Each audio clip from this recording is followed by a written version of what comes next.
A quorum. You can start recording. Thank you. Um, Welcome everybody to the meeting of the Nantucket Historical Commission. This is Hillary Rayport, and I call the meeting to order at 11:07. Sorry to be a little late here. I just want to confirm all of the attendees. So first I'm going to call the commissioners. We have Angus McLeod. Here. Clement Durkees. Here. Mickey Rowland. Here. Tom Montgomery. Here. We have alternate Commissioner Don DeMichelle. Don, can you hear me? And yeah, I see you're muted, but I can see you talking. So Yeah. Great, thank you. We have our staff liaison, Holly Bacchus. Present. And we have our guest and liaison to the select board, Dawn Hill Holgate. Morning. Hi, Dawn. All right, let's get started. So this open meeting of the Historical Commission is being conducted remotely, consistent with Governor Baker's executive order due to COVID-19. We're advised and directed to suspend public gatherings. So we are meeting by Zoom. We will feature a public comment if any of the members of the public are here want to comment. We're convening by Zoom. All meeting materials are available on the town website, so please follow along with the agenda. I'm going to introduce each speaker. Please be sure to mute your microphone when you're not speaking, and please speak clearly to facilitate the collection of minutes. I am expecting a couple other members of the commission to join a little bit late. I think we will have Susan Handy and David Silver here in a little bit. So please wait until I yield the floor to you. State your name before speaking. All votes will be taken by roll call. Okay, so the first item on the agenda is to accept the minutes. Does anybody have any comments or requests for changes on the minutes? Okay, hearing none, could I have a motion to approve the minutes? So moved. Thank you, Angus. Second? Second. Thank you, Clement. All in favor, Tom? Tom, are you an aye? I see you saying aye. Aye. Thank you. Mickey? Aye. Don? Yes. And I am an aye. Thank you. Okay, so now we're moving on to announcements. So I'm really thrilled to be able to share with everyone that the Historic District Commission had a discussion the Thanksgiving week, so it was a week ago Tuesday, and about joining and applying to the Certified Local Government Program. I want to thank Holly for everything you did, shepherding that discussion along, getting them everything they needed to get comfortable with the idea of joining the program. And they all voted in favor to facilitate making this application. They also, the motion that was made by Val also included a request that the HDC and the NHC should work together to come up with our own understanding, whether we want to call it a memorandum of understanding or just a, understanding of how we're going to work together, and just spend a little bit of time together when time allows, so that we can get to know each other and have a productive working relationship. And, I think that is just hugely important. I'm really, really looking forward to being able to do that. I was glad to hear that they are as well. Holly, do you have any idea if it might be possible to meet with them before the end of the year, or what's the best way for us to facilitate some kind of convening so that we could get started on that? Yeah, I don't want to speak for the Historic District Commission or for the chair for the commission, but I would say meeting by the end of the year would be a little hard with everything that's going on. Meeting wise, from the town's perspective, apologize, I've got both my kids at home. And so I just, that would be a hard stretch, I think. Yeah. Well, it's not a priority. before Understand. Yeah. I Right, mean, right. just,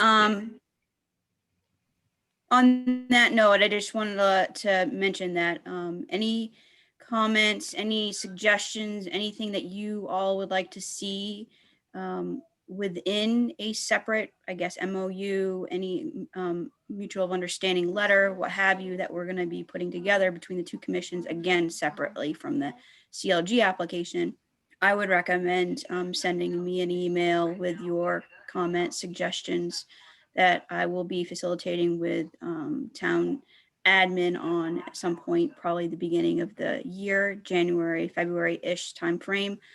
So please provide those comments. Also, this is a good time to remind everybody who has not provided a resume / letter, please do so. It does, if you don't already have a resume, just write up a letter. I've received quite a few so far from both commissions, so I appreciate that.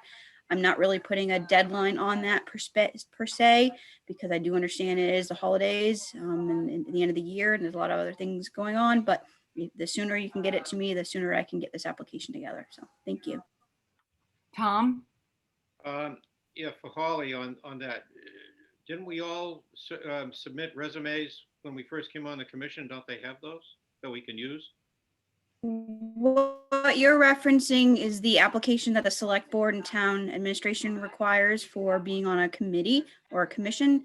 That's completely separate than what the CLG application requests. They're wanting to know how your background, as whether it's within architecture, history, architectural history, anything that's relevant to preservation. And it's very detailed in that application, which I know Hillary has sent around, as well as I've sent it around. Take a look at that. I think I annotated the 2 pages that references what they're looking for. Again, you don't have to create a fancy resume if you don't already have one, but what pertains, you to this particular, I guess, job, what makes you part of, the historical commission and your other associations and whatnot. So I've received everything from, a couple of sentences indicating right to the point to actual resumes. So whatever you have would be beneficial for the application. Yeah, I think even if it's just a paragraph about, your experience on Nantucket, your experience with building on Nantucket, with preservation, your other boards, in addition to any specific training. I just want to make a comment about the working relationship in the MOU. I would be a little concerned about each of us individually, writing up our hopes and dreams and wishes for working together and sending them individually. I think it's something that we should have a discussion about as a group and come to some kind of alignment. And I would prefer to do that instead of having something on a piece of paper that we give to the HDC. I mean, we really need to have a planning meeting with the 2 groups. Or at least a discussion with the chair and vice chair and you, Holly, and Dawn, if she wants to join. We could have that kind of a chairs planning meeting. That I would prefer that as a first step. And, whenever it can happen, that would be a great first step. Absolutely. Again, we're not having this mutual understanding be affecting our CLG application. That's first and foremost. 2 It's totally completely separate. Yeah. Exactly. So that's a good thing. So yeah, I think I would go rather for having a meeting between the chairs for both commissions. Yeah. Okay. With the staff. I think that would be better.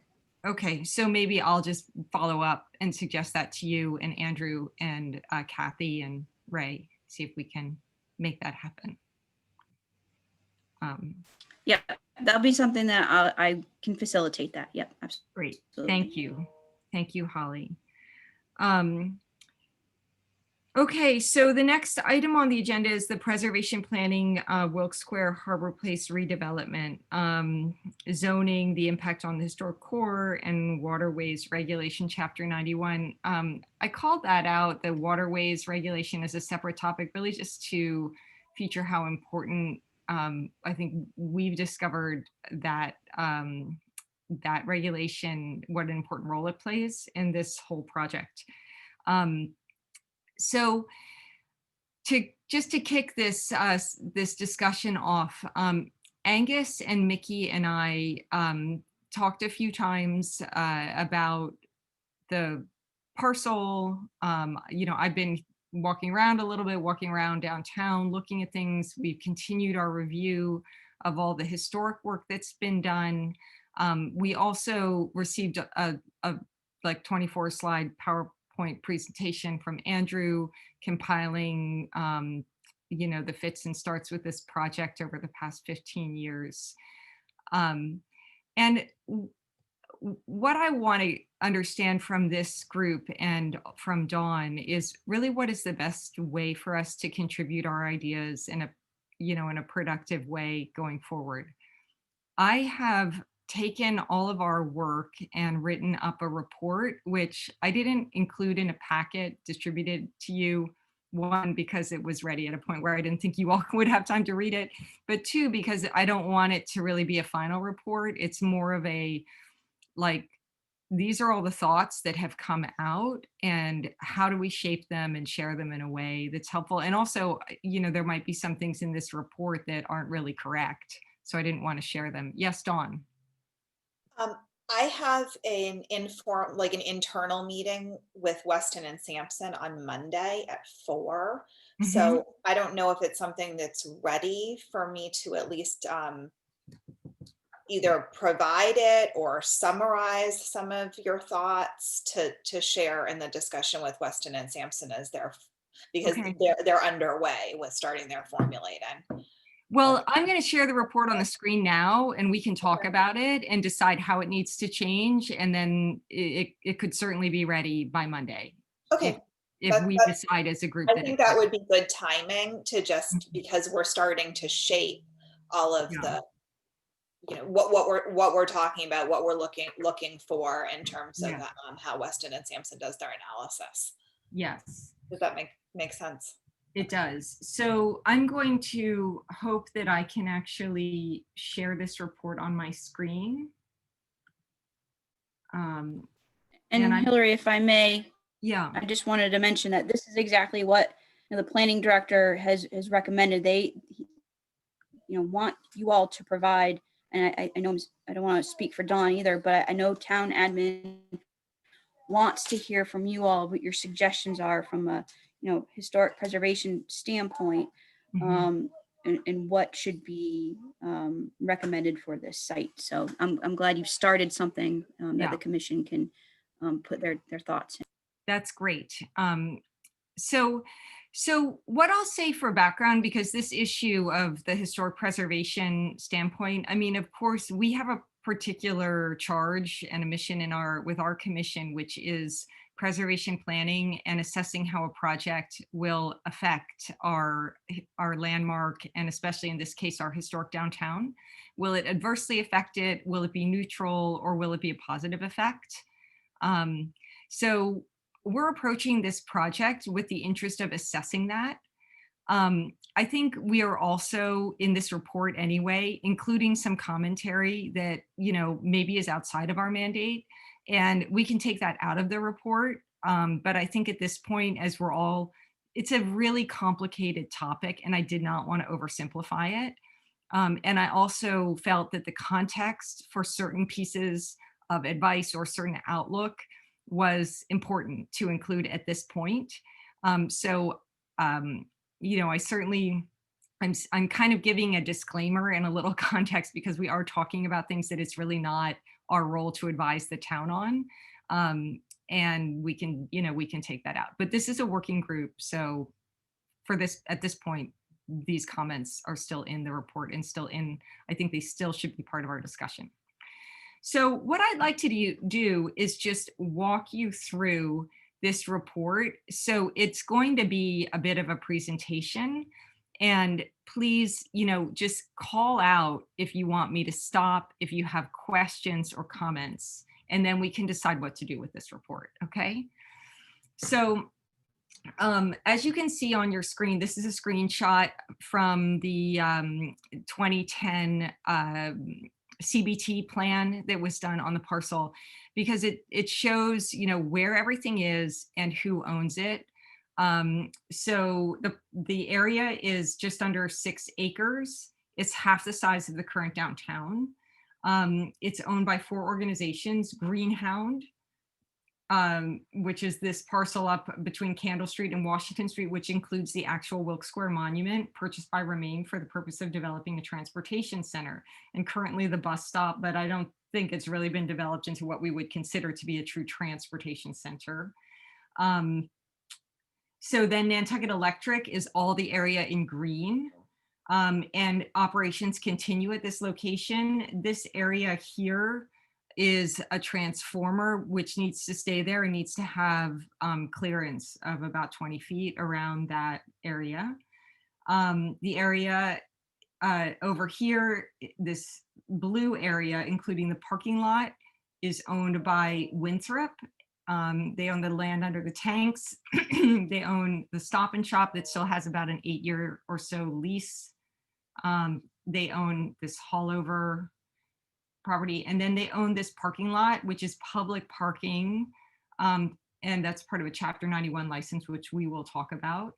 And of course, the Boat Basin, Commercial Wharf, and South Wharf and Straight Wharf are not part of this parcel, but are owned by the same people that own this little slice of land, which is Nantucket Island Resort. So this end of the parking lot is the only part of the parcel that is owned by New England Development / Nantucket Island Resort / White Elephant. I'm just going to be calling them NIR because that's the term, the name I think most people are familiar with. So they own about 1/4 of the parking lot.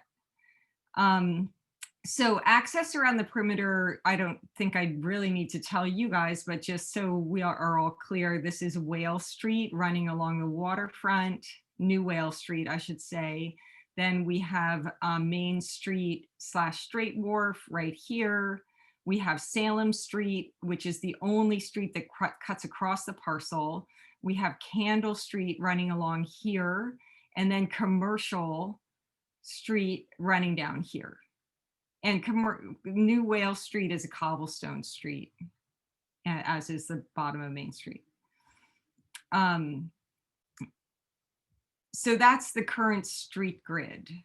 Now, prior to the development of the Stop and Shop, there was a street called Whale Street, which ran right across here.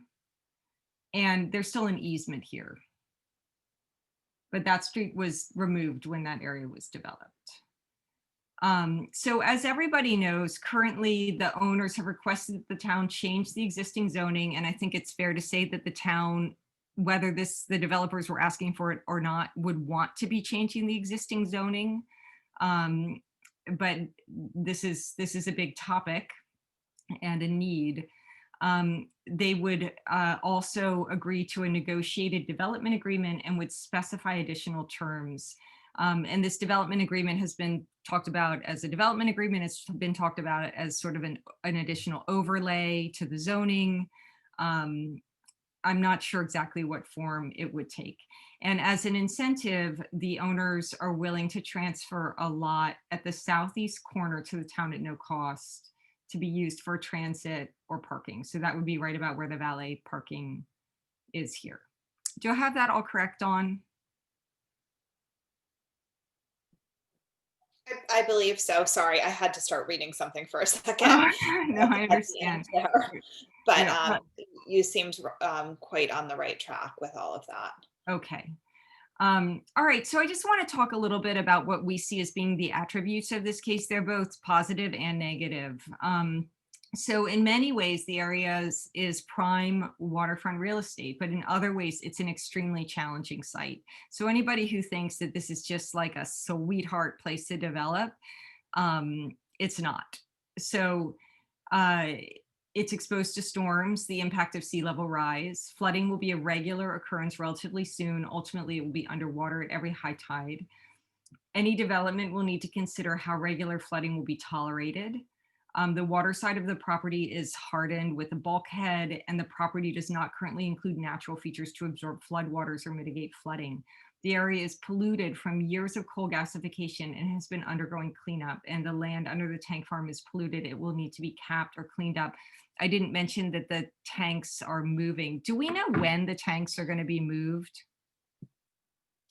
Um, they're, they're, they asked for permitting to leave 2 tanks there for now, just for the boat service. But what they're going through permitting currently to put in 2 much smaller tanks that will stay there. In Uh, the same location? yeah, well, probably in the very corner of that parcel. Mhm. The very back corner of that parcel, I think, is what the proposal is. And to continue to service the boats, Okay. a diesel and regular gasoline. Okay. And Um, that's a boat basin tank, not a harbor fuel tank. well, I mean, Harbor Fuel may still own that, but it's for service of the boat basin. Mhm. I'm not exactly sure on the chain of ownership, but Winthrop had to do the permitting because they're still the owners of the parcel. Mhm. So they've done that with the help of New England Development. But I believe that the tank farm is up and running out at the airport, but I'll have to check on that. Yeah, I was just curious because we've been talking about the tank farm moving for so long, and I know their lease expired 2020, and I wondered, when will we start to see those enormous tanks disappear? Start to be dismantled. Yeah. It's coming soon, but Okay. in government terms, It, probably soon. it's not theoretical. Um, Okay, so we've got wonderful views waterfront, but we have extreme, it's going to be really wet down there as there's going to be sea level rise, storms, and it is very polluted in different areas. Some cleanup has happened. There's also, there's a need for infrastructure down there. So we would need sewer, water, lighting, all of those things. It makes it very complicated. Um, Transit and parking issues. So the property is at Nantucket's front door. The High Line is a major arrival point. It's a logical terminus for land transport with a network of roads to the east and center of the islands, access to the truck route, location of the bus station. It's a short walk to existing downtown attractions. Currently, the area is extremely congested in the high season. Ferry pickup and drop off and parking for people visiting and working in the downtown are persistent troubles that could be addressed. A parking garage has been repeatedly studied at this site. The public parking lot, the big lot, provides 120 spots to the downtown, and valet parking has been provided when permitted by National Grid at the corner of Candle and Commercial, and that's been a very successful, popular program. So parking is a persistent problem downtown, and the parking provided is critical, and the town desires to increase the parking capacity. I do have a comment here. I'm not sure if it should actually go here or be in a different section, but I said, while we're not parking experts, we're interested in seeing what the effect of implementing paid parking as a yield management tool would be, and if the need for a garage could be avoided. So some of these things in italics are, I'm just putting them out there to hear the feedback from the commissioners of, this is an idea, did people agree with it? And maybe we can save discussion of these italicized items to the end, but that's the comment about parking. Okay, historic interest. There are 2 large brick industrial buildings of historic interest. I actually don't know when they were built. Does anybody know when they were built for sure? I figured it was around the 20s or 30s. Holly, do you have that info? I don't at the top of my fingertips at the moment, but I believe it might be a little older than that, but I can look. Okay, it would just be interesting to know. I also didn't have it at my fingertips and didn't go find it. But all right, so they're really ruins at this point. They're in dilapidated condition, but they're interesting. They are historic. They harken back to the industrial time, and this was an industrial area. So I would think our recommendation would be that these should be saved. I did look at some minutes of past Harbor Place working groups where the HDC was interviewed and was quoted in the minutes as saying that they too would like to see them saved on their current foundations. Um, so there are also some early 20th century curbs of different vintages along New Wales Street. It's a cobblestone street. I think it was probably built around the same time that Lower Main Street was cobbled, so it's not like an ancient cobblestone street by our standards, but it is cobbled, and there's some split-faced granite curbs that are interesting and hard to come by these days. There's also some kind of cool concrete curbs, and this commission has a point of view that concrete was an important building material at a certain point, and if the curbs have maintained themselves in good condition and have proven durable, they should be saved to show the passage of time and different building materials over time on Nantucket. So there's an important sycamore tree at the center of the parking lot, which is quite an old tree. The other trees were put there in the 60s. So otherwise the area has been industrial. Historic photos show warehouses, sail lofts, coal yards, a large smokestack, and ultimately the coal gasification plant. And this has all been demolished. So the prior existence of 3- and 4-story industrial buildings at this location in earlier times does not justify their return in large numbers for today's residential and commercial purposes. That would be another, recommended point that we could discuss. But it does come up, well, there's, really tall tank engines, and there were really tall buildings before when it was industrial. Thank you. I have coffee now, thanks to my lovely husband. But I just think that, this area was what it was. It became something else. Now it's going to become something else again. So from a preservation philosophy, we're thinking about seeing what is there that can be saved. I don't think we would be advocating to justify, it may be that we want 3- and 4-story buildings. I'm not taking a point of view on that, but I don't think the fact that they were there for industrial purposes is a reason to say they should be there again. We have to find some other reason relevant to, the context, the current context relative to the downtown to justify their appropriateness. So, Madam Chair, may I ask a question on that? yes. Is that a philosophy that you and your working group came up with, or just you? I'm just curious. Mickey or Angus, do you want to chime in on that? Yeah, I completely agree with that. I think, I'm not sure what initiated this comment, but much of the Wilkes Square scenes, their descriptions in the sketches they promoted tend to show 3-story buildings on it. And I think that, there really aren't very many 3-story buildings, if any, downtown. So I think it's important to kind of stick with the existing context of smaller, lower buildings. So to answer the question, it did come from the working group. And this is, one of these points that's in italics that I think we should discuss as a commission if we want this to be kind of a key point of our report. Okay. I would recommend getting, yes, to discuss that further. We'll discuss all of that at the end. So, okay, so Chapter 91 Waterways program. I personally spent a lot of time looking into this, and I learned a lot of interesting information that I think is super relevant to the discussion. So about half the parcel is filled tideland. I'm again showing you a screenshot from the CBT report. So the idea of Chapter 91's Waterways Regulation is that in Massachusetts, the public has the right to enjoy tidelands, the area between the high and the low water mark in the water, for water-dependent activities like boating, sailing, waterfowling, fishing, shellfishing, and just general recreation. Over centuries, a lot of coastline, there are areas of coastline that have been filled. And this is one area that was filled. So this blue line is the historic high tide mark that would have been experienced over time on this land before it was filled.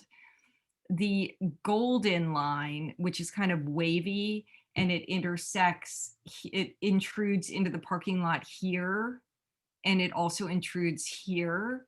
That is the historic low tide mark. So this would have been water, water, this would have been water. And then this red line, I believe, and please, I have to put disclaimers on what I am saying because I am not trying to represent myself as an expert in this. I'm just trying to represent myself as somebody who's read some stuff and is trying to explain what I do believe is correct. This red line is a calculated number for Chapter 91 purposes, which has to do with being, I think it's 250 yards back from the current high tide mark. So it's like a calculated area, but this is the area that is all subject to Chapter 91. Now, there's a distinction between what I refer to as the low tide mark and the high tide mark. So these golden areas, these areas that would have been below the high water mark or the low water mark, these are called Commonwealth tidelands.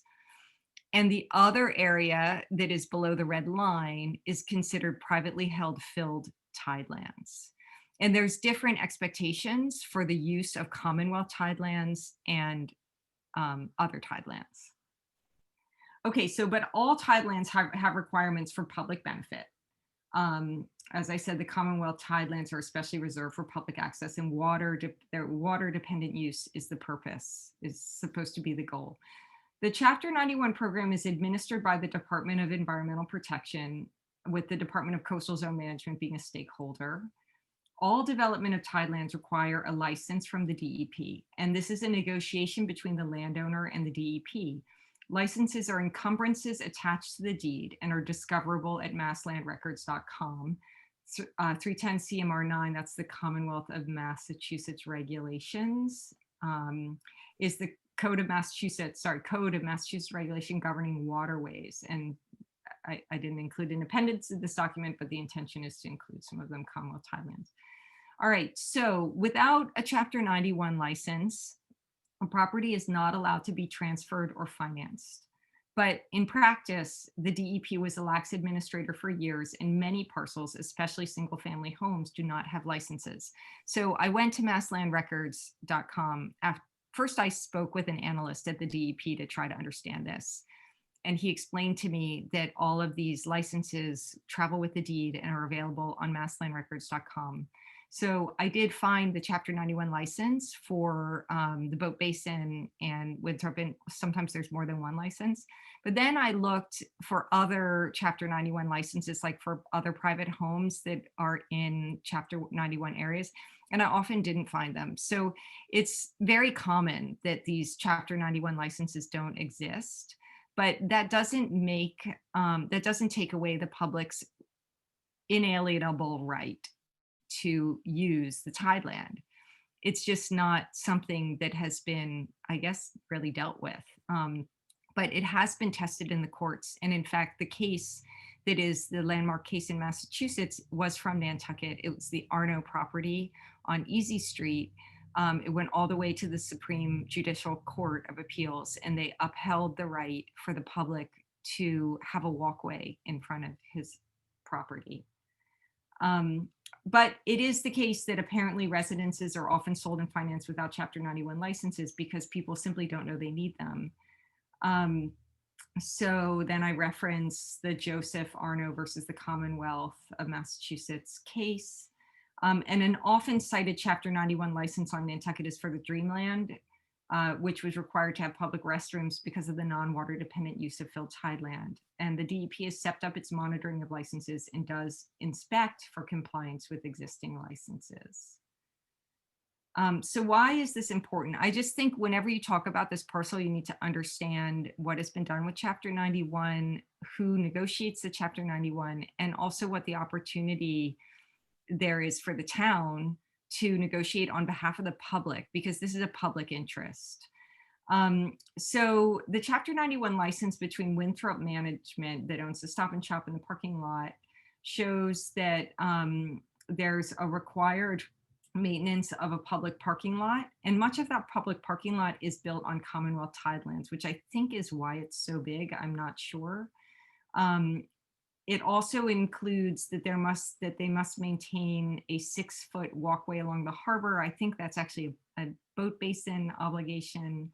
And that goes from straight wharf to commercial wharf. There is a harbor walk. There are specific amenities. There's a cited number of benches, trash receptacles, public access to a certain point along the piers, public bathroom facilities, berths for charter fishing boats, access for commercial fishing fleets at certain times, and signage for the benefit of the public.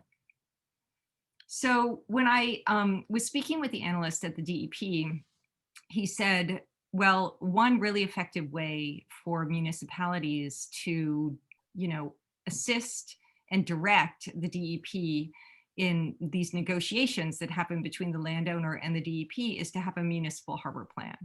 And I thought, well, there's just no way we don't have how could Nantucket not have a municipal harbor plan? So what I found was, indeed, we do have a municipal harbor plan. It was put in place in 2009. Sarah Octay led the working group, and as expected, it's got a strong emphasis on ecology and protection of our harbor from an ecological standpoint. It does have limitations on piers, and it's also expired. So the plans are good for 10 years. Our master plan of Nantucket specifies that this harbor plan should be updated every 5 years. I don't know why that wasn't done, or if it was done, but I'm pretty sure that this plan is in fact expired. So I compared it to some other municipal harbor plans in other places. And I looked at the Edgerton plan, I looked at some plans in Boston, and it's really common for towns to write these harbor plans to include some other limitations. So for instance, directing the DEP when they negotiate a Chapter 91 license to include public access, a harbor walk, to so here I've written, some municipalities have used municipal harbor plans to achieve master plan objectives such as maintaining a working waterfront, creating a harbor walk, or limiting the footprint or height of waterfront buildings beyond what is allowed for in the regulation that governs the Waterways Act. So then I have another, suggested recommendation. Preserving water-dependent use of our waterfront is important to the character of Nantucket's downtown, to preservation, and to cultural life. Chapter 91 is a complicated and specialized set of regulations. We recommend the town of Nantucket retain expert legal advice regarding the rights of the public under Chapter 91. Certainly, the town is a stakeholder in the license agreement the landowner and the DEP negotiate. The opportunity to achieve open space for parks, continued accommodation of a working waterfront, coastal resiliency, and other public benefits such as street or public parking under Chapter 91 is significant. Updating the expired municipal harbor plan and expanding this plan to include master plan objectives will be a benefit to the public. Madam Chair, if I just wanted to, I want to say the update or the harbor plan is something that's been not necessarily in the works, but up there as far as something that needs to be done. And I believe that's something that's handled through the Natural Resources Department. So it's been, it's notated, and just like having a dredging plan is also one of those things from a resiliency standpoint. Yeah, and that is consistent with what I've learned also, Holly. I did reach out to them and learned that they, it's been a really tough year. Things have been delayed, and that this is being updated. But I do think that the plan could include, like, I know that there are people on this island, like the Roads and Rights of Ways Committee, that really want to see a harbor walk, a longer harbor walk. And if we had a municipal harbor plan that was up to date, that provided for a harbor walk, the DEP would need to ask for that. They would need to ask for that in their licenses. The town of Edgerton, in their municipal harbor plan, they have all the ecology that's very important, but they also have a plan for specific parcels downtown. So if you look in their plan, they have parcels of land and show how they want the public access to run. And again, that is a direction to the DEP. So I would really, I think as we think about this area and our whole waterfront, collaboration between planning, land use planning, and conservation and natural resources could be expressed in this municipal harbor plan. And it would impact this particular parcel especially. Zoning. Okay, so the area is currently zoned as residential commercial, a zone that's being phased out under the 2010 Nantucket Master Plan. The adjacent downtown is zoned as commercial downtown. And then I included a table about how they compare in intensity and use. So RC is 5,000 square foot lots versus 3,750 square foot. RC is 50% ground cover versus 75%. The height is 30 feet. CDT is 30 feet or above by special permit. Front and rear setbacks are similar, but the side setbacks are different, with 5-foot side setbacks in RC and 0 in CDT. The frontage is different, but both can be reduced to 20% or 20 feet by special permit. Parking is a very big difference. So parking is required on the lot in RC. CDT, no parking is required on the lot. So parking would be provided on the street or in a parking lot. The residential as allowed use was sort of an interesting difference. So RC allows residential as a primary use. CDT only allows single family residential as an accessory use. But I did see in some other material the concept of a CDTR zone, which I don't think currently exists. So maybe there's already a plan to mod. You're shaking your head, Holly. Is there no? Am I wrong about this? No, I'm not familiar with it. That's why I was shaking my head. I'm not. Yeah, I wasn't either. But in the material that Andrew sent me, there was a comment about change it to CDTR. And it was a question for me of, would we really want to change this to an area that would not allow any single family homes or condos or whatnot? As far as the CDT, my understanding when it was created, it wasn't just like the 1972 zoning. It wasn't just poof, there we are, we're going to adopt this. There was actually thought and studies that went into what we have in existing downtown to create the CDT requirements for it. Yeah. So we talked a lot about that. That was a major topic of our discussion. So just to get all the data out there so everybody has the same information. Another difference between the two zones is a 20% open space free from impervious surfaces, including gravel, patios, is required in all zones, but not in CDT. And then I talked about the residential. RC does not allow an apartment. CDT requires a commercial presence in order to have a residential in the building. And CDT requires a permit for a large restaurant, and RC allows that by right. So I'm just going to skip ahead to this major commercial development. This is important to know that in 2008, at the annual town meeting, this whole area was designated a major commercial development, which is designed to allow expedited permitting, but also more control for the planning board over what happens.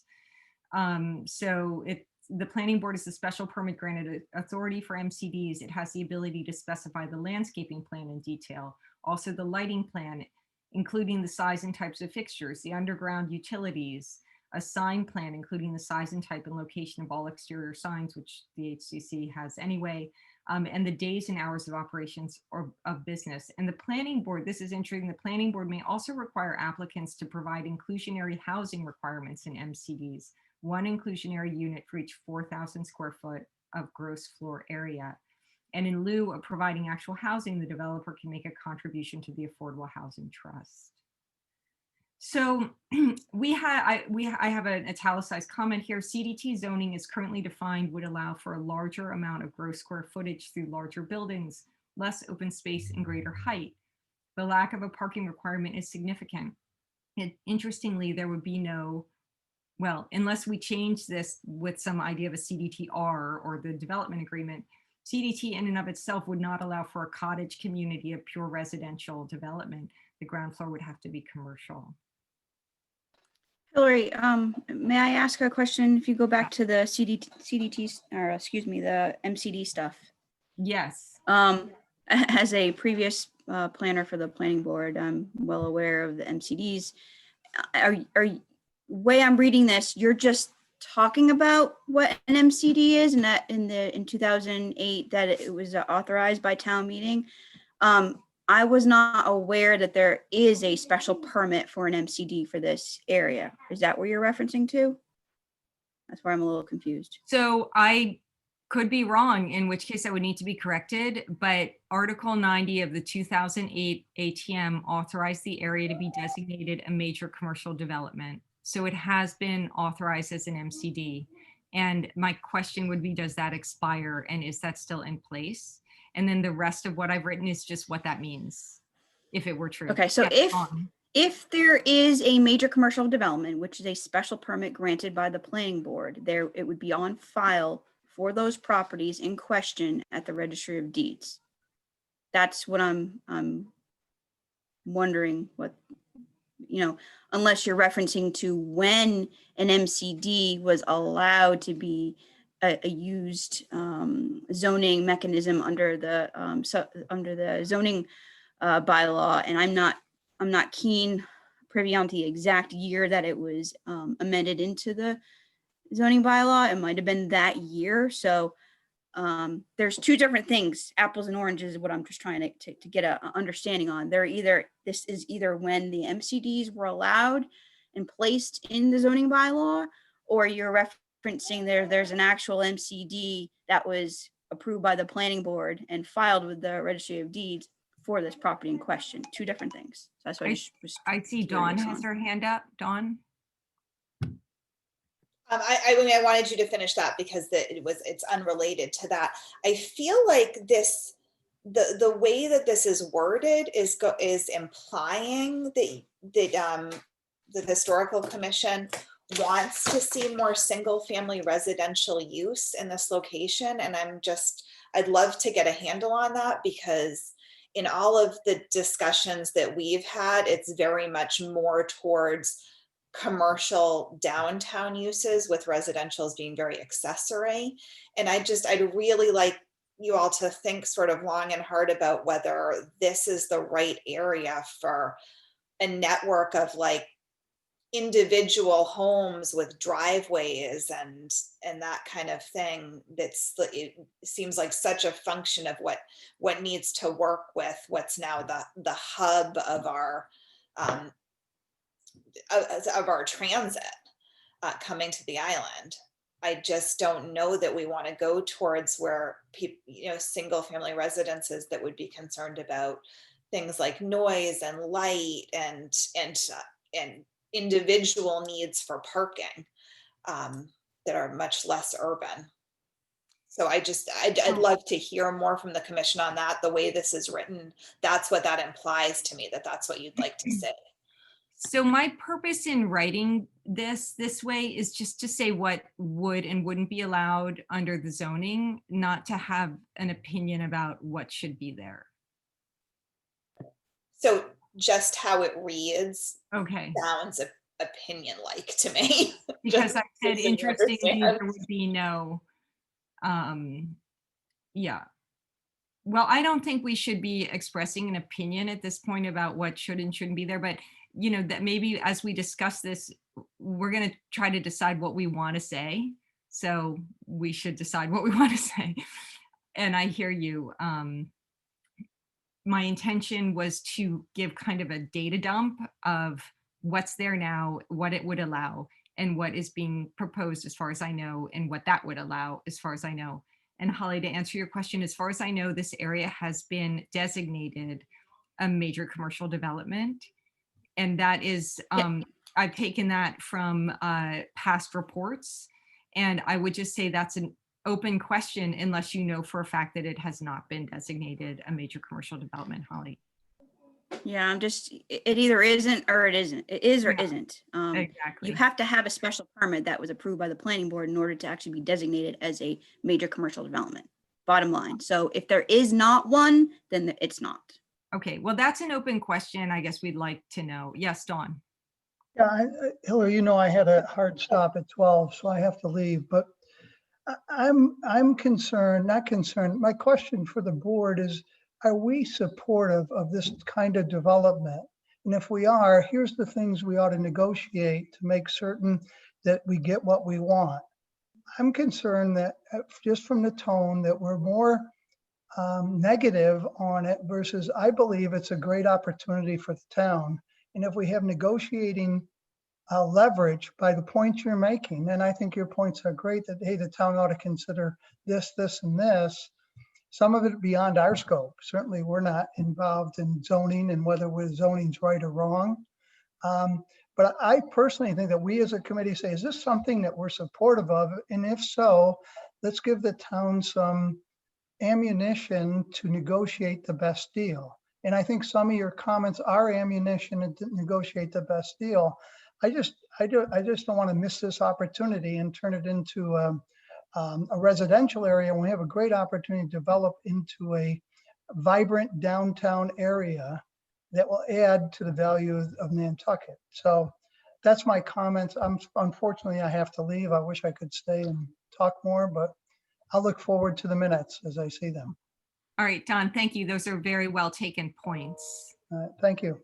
Thanks. Bye-bye. Dawn, Holgate, did you want to say? Oh, I was just wondering if those reports were made, and I mean, you can obviously get to the bottom of this, but maybe saying that this would be a major commercial development now, like things that predated. Like we did this with my husband's business a few years ago. We were under an old zoning permit, and we became a major commercial development to clarify some things. Wow. So Well, I'm just guessing maybe the grocery store certainly would be a major commercial development, but it just may not actually have a permit because of the way the dates fall. Yeah, I really don't know the answer. It sounds like it's a question for Leslie. Again, I was just trying to filter and consolidate information that I found in reports, and sometimes there's, something gets missed. But anyway, it's useful to know that there is this concept of a major commercial development, and it probably would apply here, whether it's been actually granted or not. Yes, Dawn? Oh, just one last thing. I mean, I think that's kind of the direction we would like to see this take, by it being cohesive and being permitted as either a major commercial development or like say 3 major commercial developments that all fall under additional review by the planning board. Yes. And then also the Chapter 91 permitting that you've referenced that will deal with a lot of public access and open space requirements. Yeah, I agree. And that's why I thought it was important to include, because whatever tools the town has to influence the development in a direction that is beneficial for Nantucket, but still, consistent with the free market, to the extent that it's free, is appropriate to explore and consider.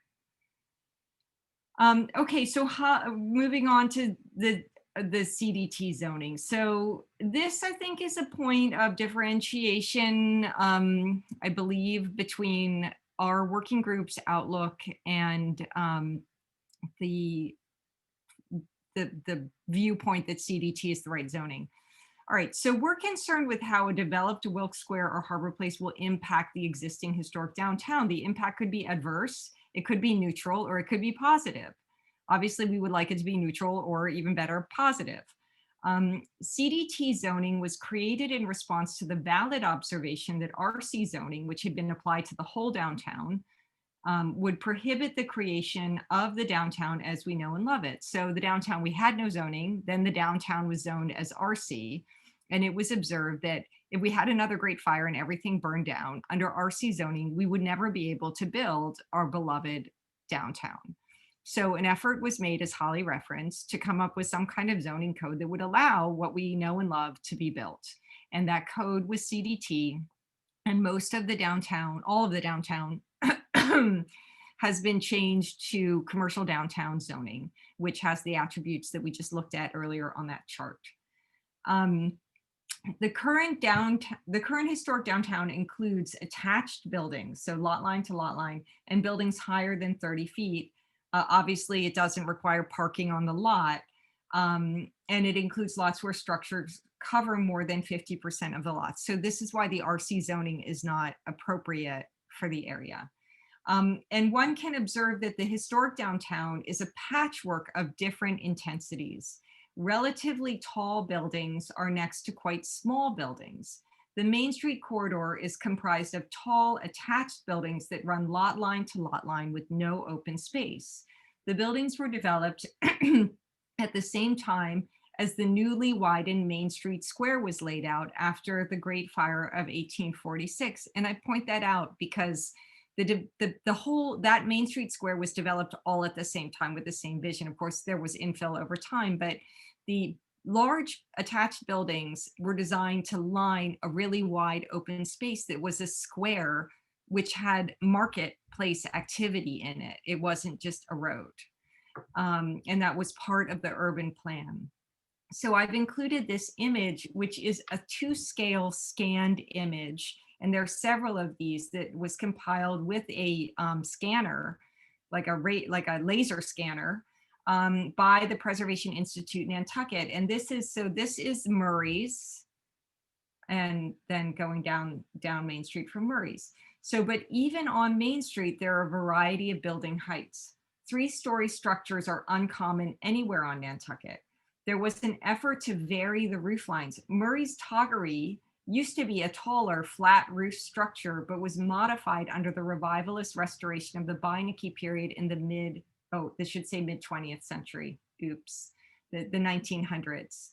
So these 2 little peaked roofs were actually added to make it look more like old Nantucket. Then on side streets, such as Federal Street, you don't have attached buildings. You have freestanding structures with side yards and varying heights. And these are 2 structures with the gable ends facing the street. Where there is a very tall structure, such as the renovated Dreamland, there's often a quite small structure right next door. The Dreamland, I think, might be the tallest building downtown. I actually don't know the height of it. So for all these reasons, CDT zoning, which allows lot line to lot line and 30-foot and above development, is not reflective of the broader downtown area and presents serious concerns for preservation of Nantucket's authentic character. Then I have this comment about housing, which we may or may not feel is appropriate for us to make, so I'll just skip over it for now. Downtown is developed, and it's unusual to see a building demolished for redevelopment. So in that way, the fact that we have this zoning that would allow for the creation of a really different, much more intensely developed downtown than we have has not been a problem, because people aren't just knocking buildings down downtown and building new ones.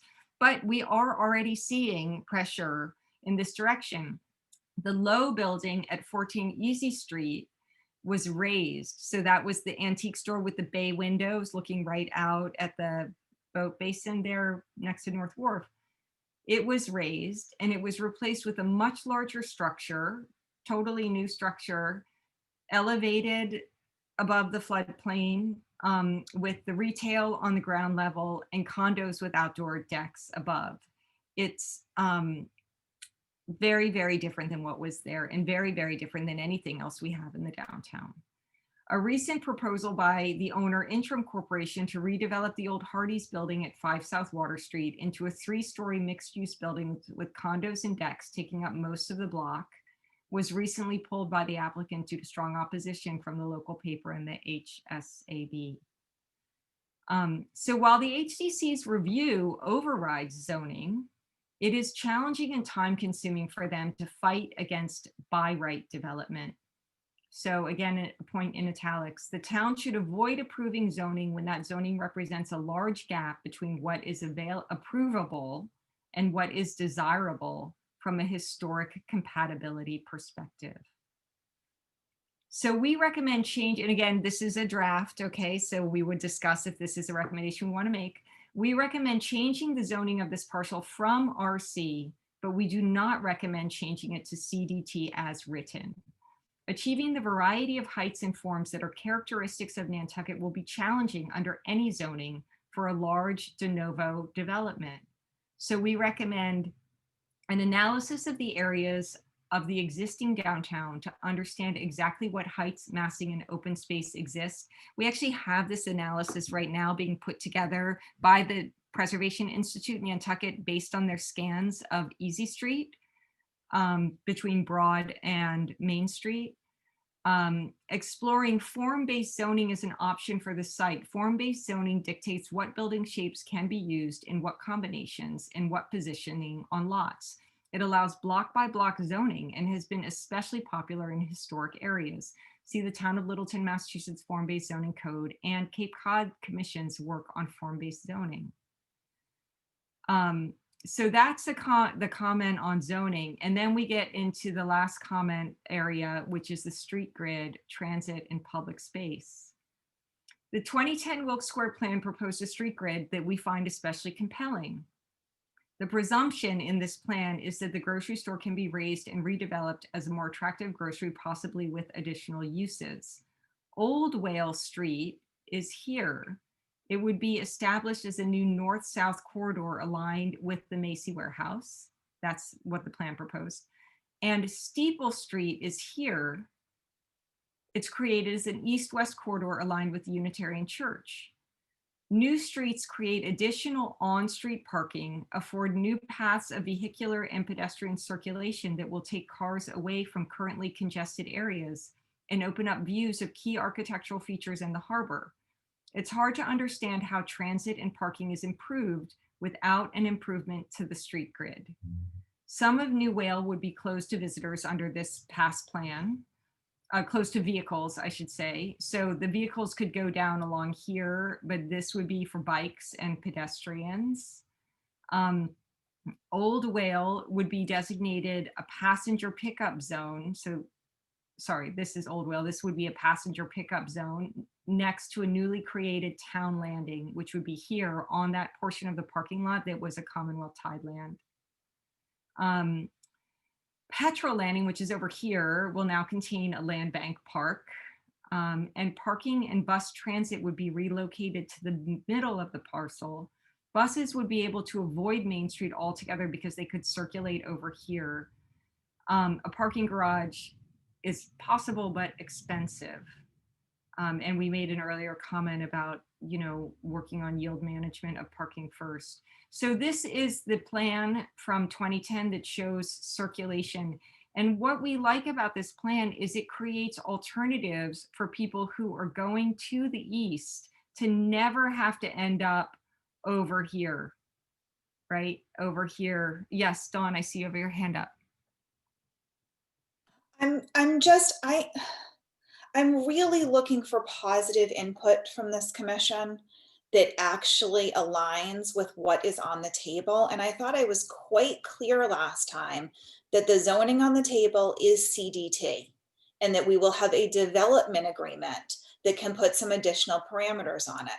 Putting in this report that you want me to present to Weston and Sampson saying that CDT is not appropriate and you want us to do an entirely new analysis of formula-based zoning is a complete non-starter.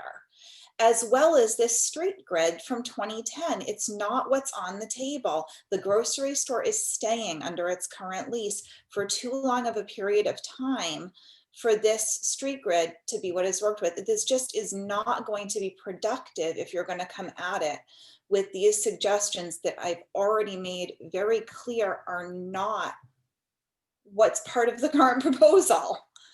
And there's not, this opportunity will essentially negate our ability to participate in this.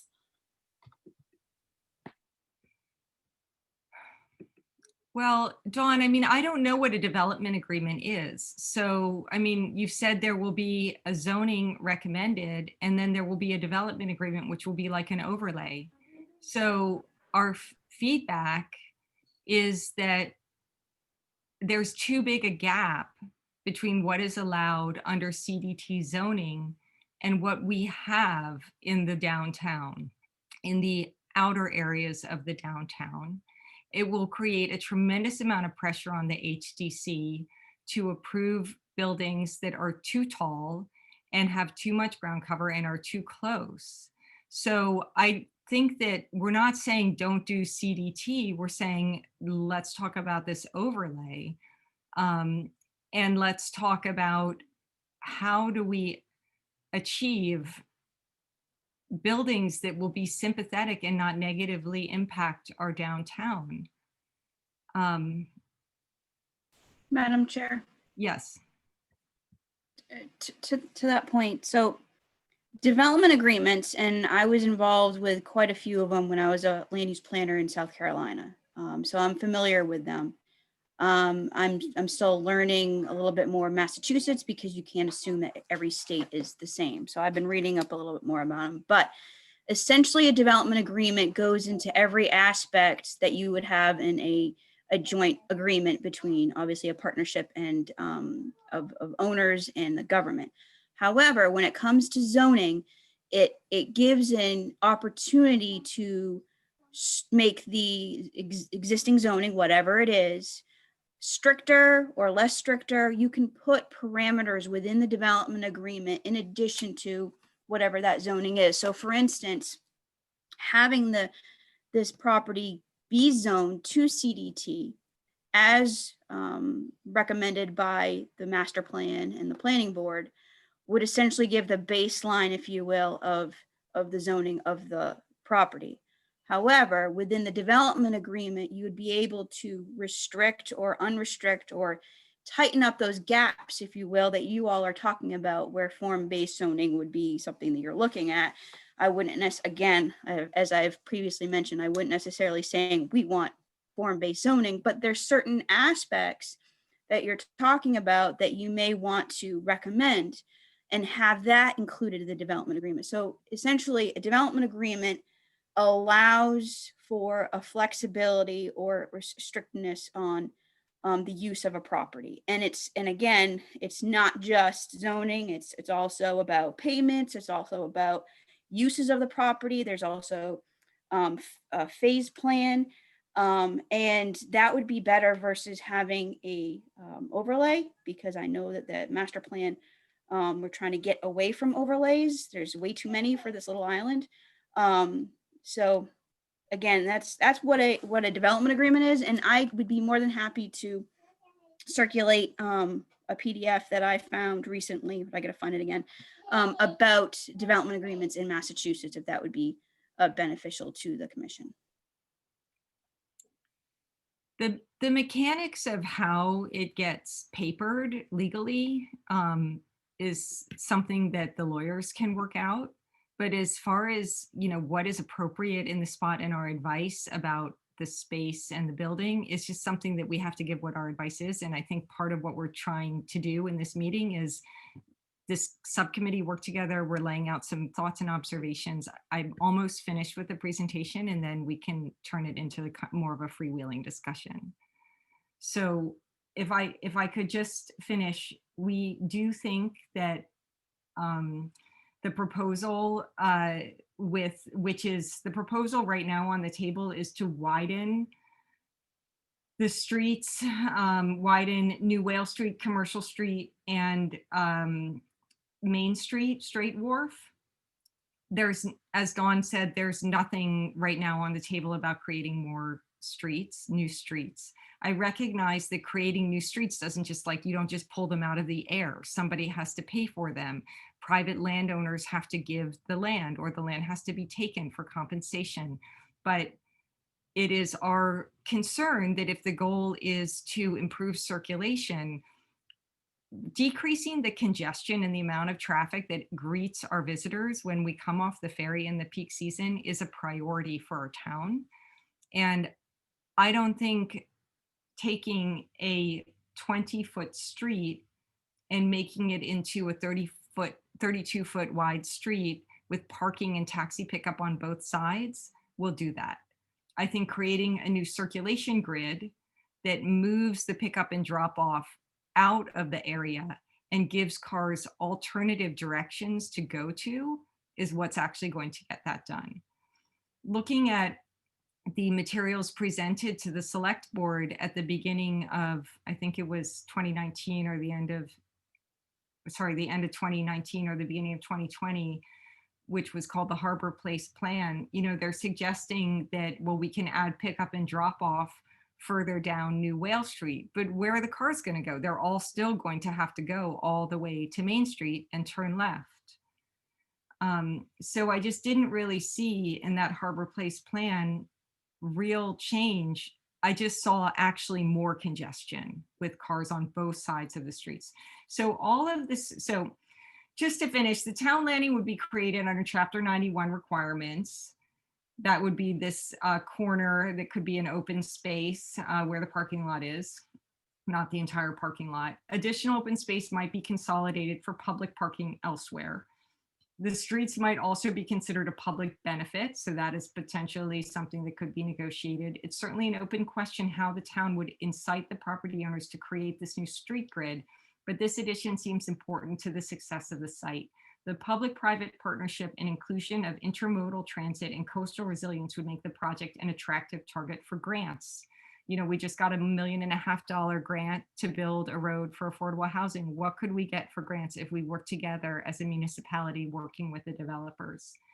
All the streets are envisioned to be 20 to 30 feet wide. That's in the 2010 plan, allowing for 1 or 2 travel lanes and parking on one side. One aspect of the Wilkes Street plan that we take exception to is that most of the renderings show uniformly tall 30 to 40 feet, 3- and 4-story structures. This would be out of character with Nantucket as we know it. Then I get into the changes with the streets, which is a specific response to the Harbor Place plan that I referenced earlier. Weston and Sampson, this may have changed, but the plan that I saw from a couple years ago estimates that New Whale and Straight Wharf would grow to 32 feet with 8 feet of parking, 11-foot drive lane, 5 foot of bike lane, and another 8 feet of parking. Straight Wharf is currently 20 feet and 7 inches across with parallel parking on one side only and a 10.5-foot sidewalk on one side and a 5-foot sidewalk on the south. New Whale Street is 10 feet across. Is that correct? No. New Whale Street is 19 feet across. That's a typo. New Whale Street is 19 feet across and includes parallel parking on one side. And the widest street in the area is Candle Street at 24 feet. So compare that Candle Street as the widest street, which actually does have parking on it, to the 32-foot streets that are proposed. Okay, so we have a strong reservation about adding parking to both sides of Straight Wharf and oppose widening New Whale Street. We prefer the character of narrow streets. This should be in italics. And prefer creating new routes of circulation and moving cars away from pedestrians. There should be fewer cars coming down to the corner of New Whale and Straight Wharf, not more. There should be a way for cars to head south without circling back to Main Street in Washington. While we are not transportation experts, speeds are very low in this area. It seems well suited to share bike lanes. All right, so here's a summary, and then we'll have this discussion. Our analysis of past plans, current proposals, and context leads the NHC to recommend the town proceed with an analysis of height, setback, and ground cover of existing downtown side streets, so proposed zoning of Harbor Place Wilkes Square reflects what we have and love elsewhere in downtown. A consideration of form-based zoning for a flexible but strongly directed building plan. A bigger picture vision for this parcel to guide street grid and usage, requirements for addressing resiliency and flooding, retaining council expert in Chapter 91 negotiation, and update the MHP to secure open space and public parking. I really think it could be fruitful from a negotiation perspective to have this advice, because I think some of the things that we think we need to pay for, we could get under Chapter 91. A return to the idea of the town landing and moving the parking someplace else. And implement paid parking as a yield management tool in the town before building an expensive and intrusive garage. So those are all of my evidently totally heretical ideas that I came up with along with Mickey and Angus working together. And we are a commission that speaks with one voice, not just three people. So I'm going to turn it over to discussion. Madam Chair, I just wanted to mention real quick, while we've had this discussion, I reached out to some of my colleagues in natural resources, and the update to the harbor plan is being requested in the next fiscal year. So that's in the works. Okay, that's good to know. Okay, I see a hand up from Dawn.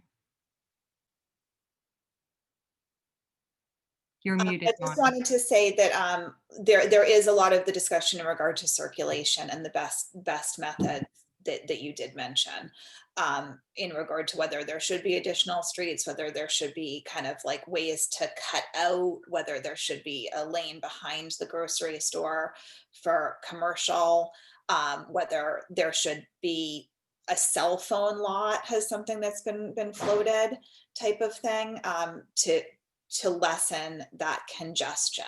I don't believe that there is parking proposed on both sides of the street in any of the plans, but I may be wrong on that. But that is something that Weston and Sampson's looking very closely at. So I just wanted to mention that. And I would just respectfully ask that you try to figure out a way that you could support the zoning, but recommend parameters to go into the development agreement rather than recommending an entirely different form of zoning, because that will be very hard to work in at this stage. Yeah. I absolutely hear that. And it was always the intention that we would talk about CDT because that was what was on the table, recognizing that there would be different ways from a deal perspective to work that out. Angus. I think that's our intention, is just working with everything that has been brought forth so far and looking at the pros and cons and coming up with some sort of directive or guidelines, so that we don't have something looking different than the rest of downtown. It would just change the character of Nantucket. So in looking at the different zoning, all of them have issues. If we went straight to the letter of the zoning. And I think that one quote that's in italics, the town should avoid approving zoning that when the zoning represents a large gap between what is approvable and what is desirable from a historic compatibility perspective. In other words, we don't want to have such a disparity between what people are allowed to do and what looks right with the rest of town, because that puts the boards in between, most especially the HDC, in a very difficult position of what do we allow, what don't we allow, and getting into what's arbitrary. So that's all.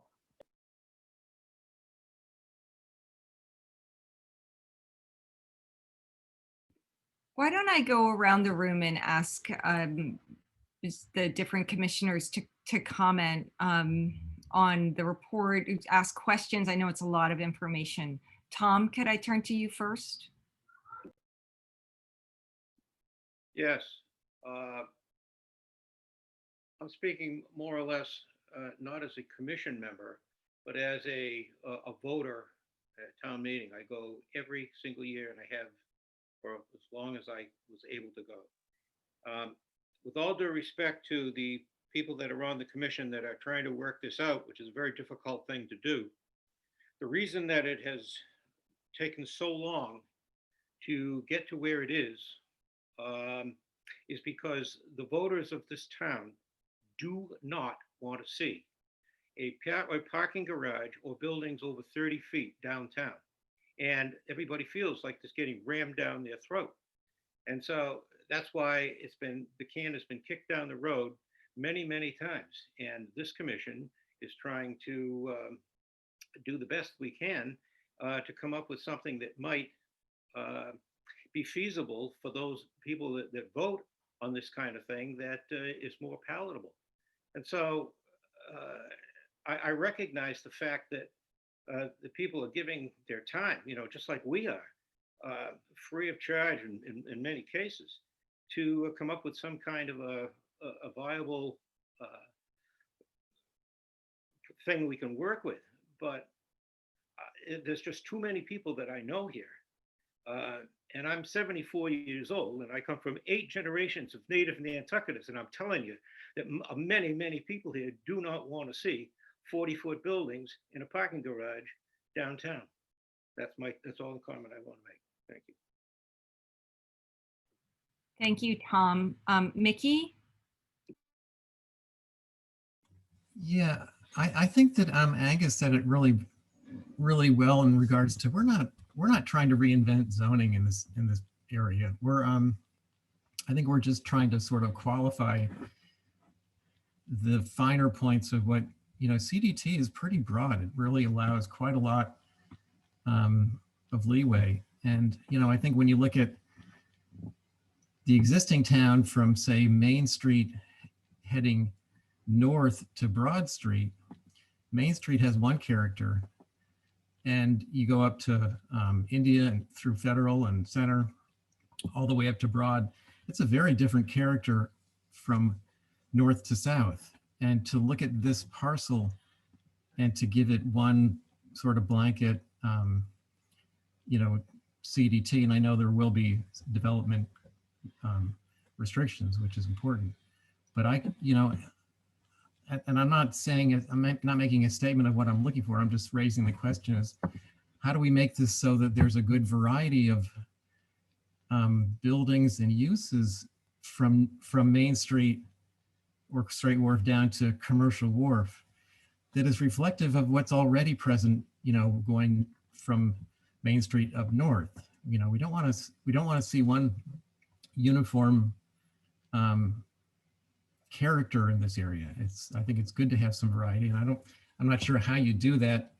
We don't want spot zoning. We don't want things that would be inefficient or inappropriate. So that's it. I saw, Holly, that you had your hand, but I'd like to hear from all the commissioners, if that's okay. Clement? Hi, this is such a huge and important parcel, and I think Tom reflected that in the, everybody is so interested in this. It is the gateway into the town. It's also a resource area for the flooding and the resiliency and, all of that we've been talking about for such a long time. How do you raise the buildings so they don't flood? How do you make them? To me, this is huge. And the other thing that we've been talking about is defending your positions. When the HDC says, you can't say, I don't like that building, it's too tall. You have to have a legal backdrop to how you make your decisions. So I think, I don't know that much about CDT, but it seems that there are zoning issues there. And if you try to put the development in the development agreement, you put restrictions that can be allowable, so that the developers know exactly what they're dealing with and what they can propose and can't propose, and that can be, backed up by law, by what the zoning says, then that's what, they're just looking at a blank slate and saying, what can we do? What can we not do? So I think the guidance that we have to provide is how to fill in the blanks. And I think all of those, when you look at the streetscapes and you see the varying heights and the varying facades, that's all terribly interesting, and that's what we want this area to look like. How you set up the,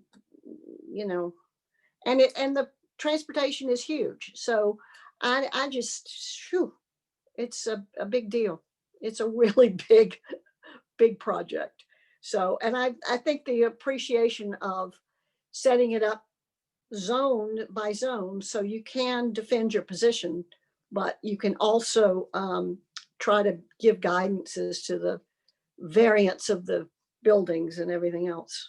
So it's much bigger than me. Thanks. It's a big education for me. Thank you. Okay, Susan, did you want to comment?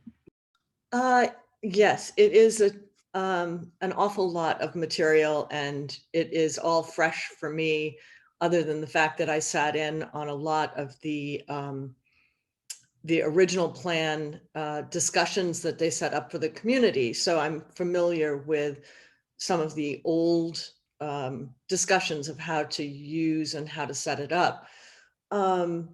But I just think everybody else has really said it well. And the most important two things are the transportation that's coming in and out of that area and how it could help with the whole downtown area.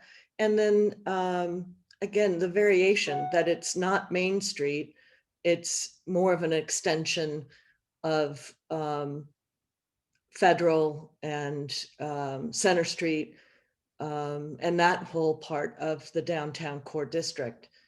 In my mind, that's how I see that. So it is huge, and I look forward to kind of looking over it a little bit more and looking at a little bit more of what the select board has been looking at. And that's it. Thank you, Susan. Angus, you made some comments earlier. Is there anything else that you wanted to say about the report or thinking? Was that me? I'm sorry. Oh, no, sorry. I just wanted to, I Yeah. think Angus commented earlier, but you're the next in the order of my screen that I'm seeing, so I didn't. There is so much to say, so much to process, so many aspects to this. And I think this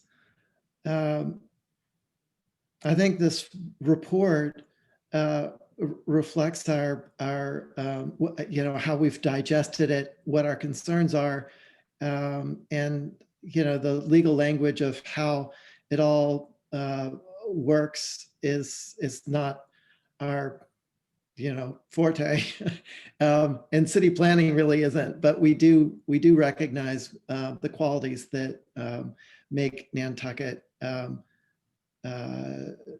downtown Nantucket, and that we don't want to have compromised by such a significant parcel of land. As is pointed out in the report, it's this one area is 50% of the current town. So it's a significant portion, and yeah, these are our concerns. Thank you, Angus. I see we have Alan here. Alan, do you want to participate or make any comment on this? Appreciate your coming. Oh, you're muted.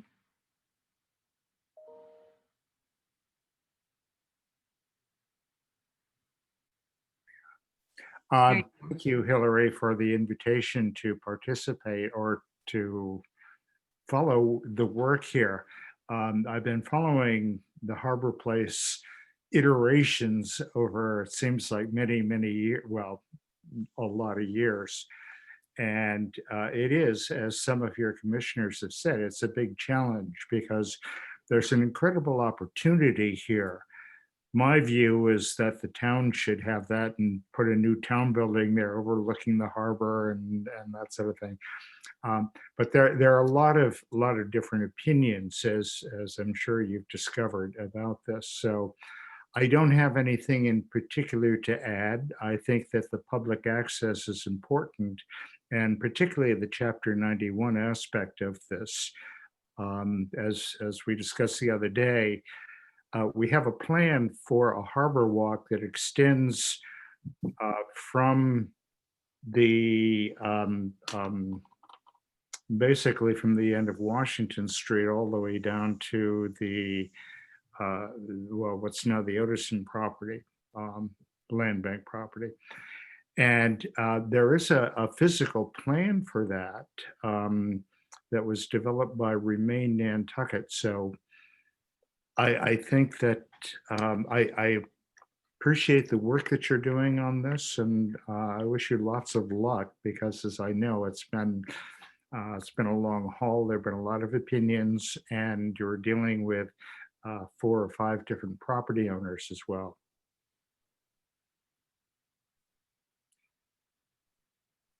Okay, thank you, Alan. So I think we as a group, you know, just in the interest of moving the ball forward, I wrote a report which tried to present everything that Angus, Mickey, and I have learned. And I should mention that it was, the learning was from reading everything, but also interviewing a bunch of people. So I tried to I spoke with 4 or 5 people who have over a decade of experience working on this. And that was all distilled into that report.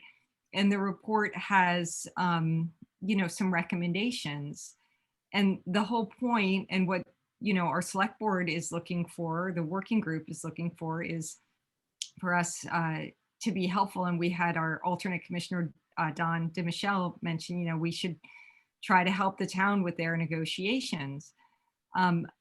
Our mission is to protect the historic landmark, the historic downtown, by ensuring that the planning and the zoning does not adversely affect it. And so our recommendations range from, please don't do this, or you will adversely affect or could adversely affect, to if you do this, you'll really improve things. So what can we do next? I could get this document back up. We can edit it and figure out if we're all on board with these different points. We skirted around the issue of use and, residential. I don't think use is necessarily, I don't know, do you think that we should be commenting on use, or really just more about what the land looks like and how it functions? Yeah, Holly? Thank you. So first I wanted to actually thank Tom, because he brought up a good point. As a multi-generation Nantucket native myself, I know this is an important site, and it's been a topic of conversation for a long time. And I think I mentioned that before in the first meeting that you all had on this. But as a planner, one of the greatest things about having a development agreement is you can have its own special zoning layer, if you will. So again, I mentioned it before, you can outline the intensities as far as setbacks goes, and impervious coverage ratio and all that stuff. So the baseline could be the CDT as recommended by the master plan, as well as the planning board, to move forward with town meeting. But this development agreement is really where the nuts and bolts, if you will, is going to be. And as John had mentioned, time is of the essence. If the town does not move forward with something, we're lost in all the effort and time that has gone into this. Obviously, in the interest of time, I apologize again, I'm still sharing my space here with my child. In the interest of time, it may be beneficial, because I agree with Mickey and Angus. As the liaison to both you all and the HDC, I understand where the HDC has this very powerful and important role when it comes to making sure that a structure, regardless of its use, is appropriate to building with Nantucket in mind, to the island in general. So there are features that building with Nantucket in mind outline that HSAB, Sconset Advisory, and the HDC and all the other advisory boards look at on a weekly basis. And those may be beneficial to implement into the plan. So what you're doing is looking at the baseline zoning for CDT, but saying, you know what, we want to make sure the parameters are this. Because at the end of the day, the development agreement can go down, you can go down to the granular layer, you go down to the use of the property. You're looking at this map right now, all the different property layouts, if you will, can be dictated as far as use in particular areas. It can get that granular, or you can do an overall generic.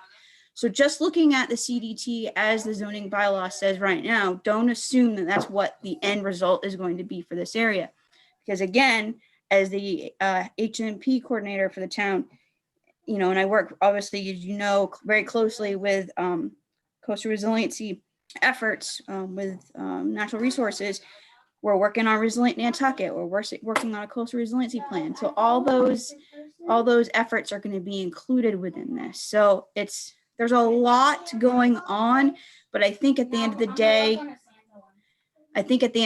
that the select board and town admin are really looking for you all to pick out the things that are really important. And I think it doesn't go down to necessarily uses. I think it would be the architectural features, the build out of the lots, maybe even down to lot sizes, again, separately from the CDT.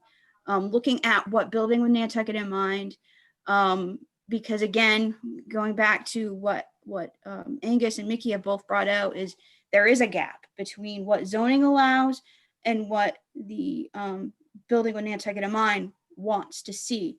And it does put a lot of onus onto the commissioner. So if there's a way that you all can help streamline that for the development of this property, that's where my recommendation would be. Sorry, it was very good. Well, we could certainly, I mean, one thing that Mickey did was he did draw up what he would like to see in terms of different setbacks. So, I mean, we could present that, but it would be, I think it's really more of an offline discussion with Andrew and Leslie about what is possible, because to Dawn's point, we don't want to recommend something that's not productive. Or that can't be implemented. But I think that, probably there is a way to implement what we're talking about, but it seems like maybe a couple rounds need to go before we land on that. I see that Dawn has her hand up. What would be really helpful to me, rather than the wording that talks about the sort of new introduction of the concept of formula-based zoning, would be that the historical commission could potentially get behind the proposed zoning if X, Y, Z, A, B, C were parameters in the development agreement. For example, greater setbacks, more open space requirements, a definitive limitation on the height. Maybe even some discussion of massing forms. I'm trying to think of what, a minimum lot size. Maybe the minimum lot size there can never be 3750. I mean, I just off the bat think that I don't want to see the 5,000 square foot zoning. I certainly don't want to see a ton of little tiny lots with like an individual house with a driveway to park 2 cars on every one of those lots. But I mean, those are my personal opinions about it. But I'd love to see a sort of a cohesive agreement from your group, from protecting the landmark perspective, on what types of parameters would be really helpful to be included. Mm-hmm. And I mean, just one last comment on Tom's point. Right now, at the direction of the select board, the parking garage is completely off the table. Mm-hmm. And actually, we're not moving forward as of the meeting on Wednesday with even implementing any form of paid parking this summer. And that's still very much under discussion. But I mean, we have in the past had the concept of what you were talking about, that if we implemented paid parking, would it decrease demand for parking? So that's there are different schools of thought on that, but that's where we are now. And our discussions with National Grid, because they don't have any interest in giving us property unless it's for a really strong community benefit, is a lot more progressive forms of transportation enhancements to be done on this site. And we're still hoping that there can be something done between whatever they're offering us and Greenhound, and make it just a whole better way of doing things. So that leads me to the discussion, Dawn, about, I point noted about what we would like to see as far as setbacks and all these other parameters. And we have developed thoughts on that, and we will work on that. As far as the layout and the structure of open space, different parcels that could be developed, and the streets, why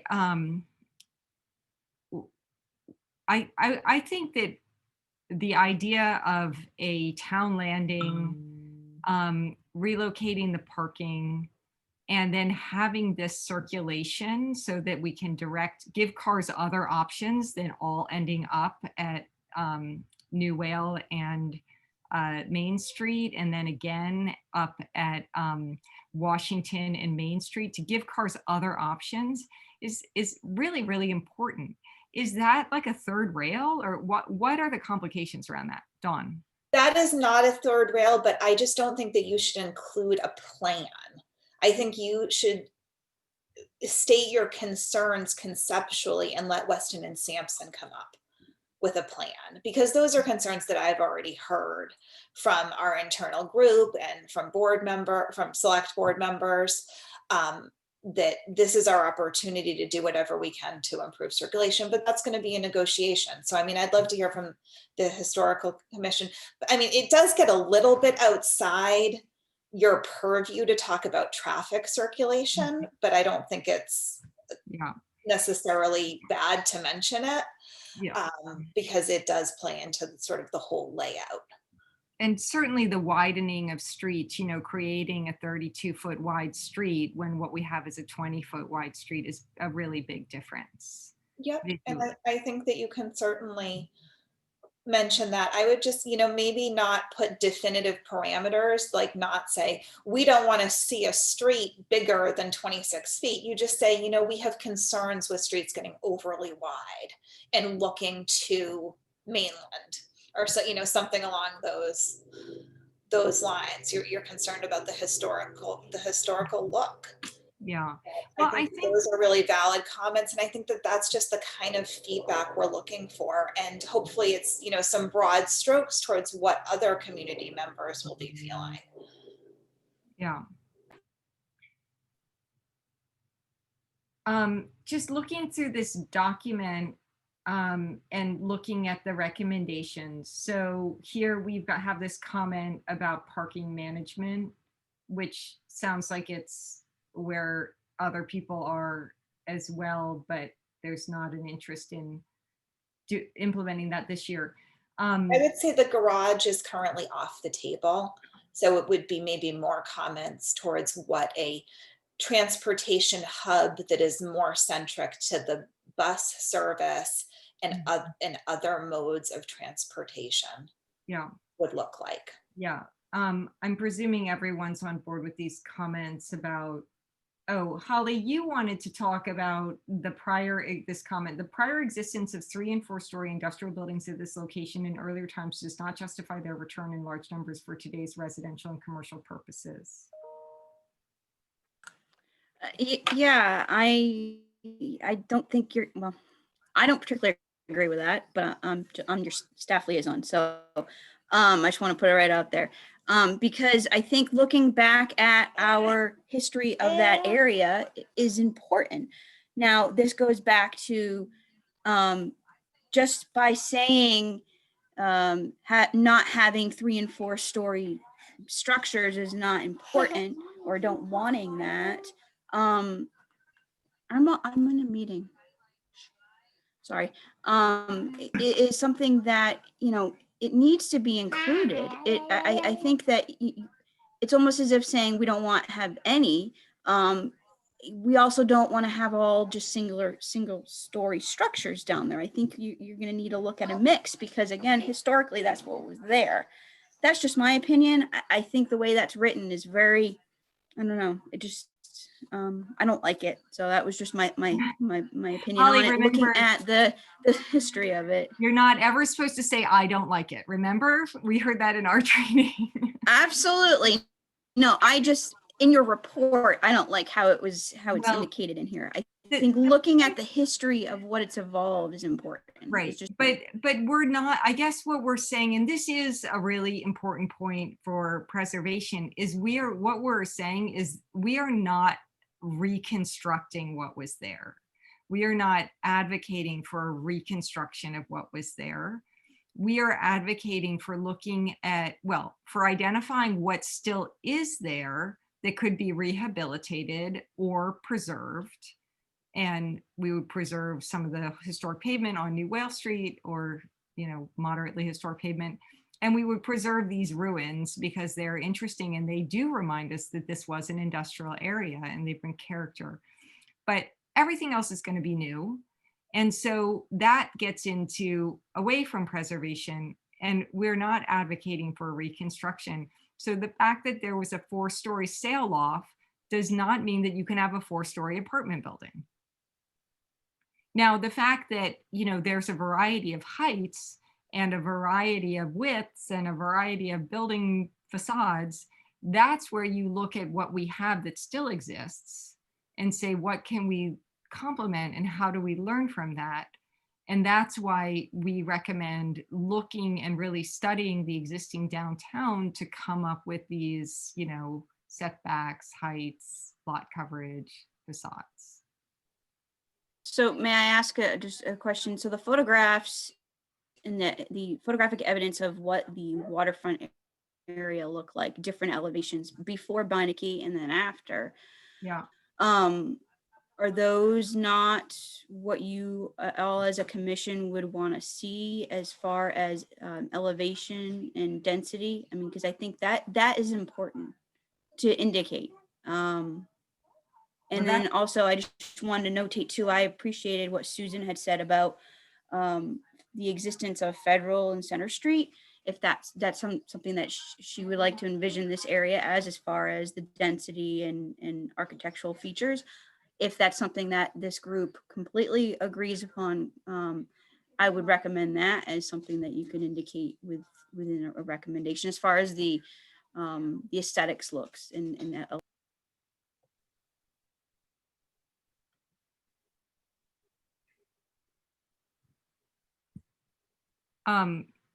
Yeah, these photographs right here are really, I think, really important for you all to analyze. Yeah, we are not rebuilding this. I mean, this is gone. Well, this big one on the right is North Wharf, but this one on the left was what I was trying to show you. This is gone. It didn't last. It was a completely different. Maybe some other people can chime in about this. The picture to the left is, I think what Don was saying is just like the least desirable thing of having single family dwellings, buildings with driveways and yards. That's just, it's not representative of the rest of the core of downtown. So it's not a direction that we would want to go back to in recreating.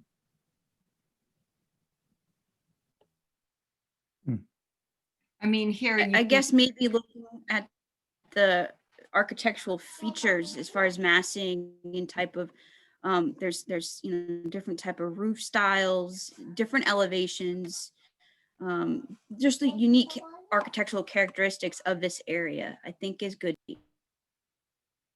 Well, and that's why we're saying let's look at the different characteristics of what we have and complemented in this new area. I mean, it does get a little bit to how are we thinking this area is going to be used.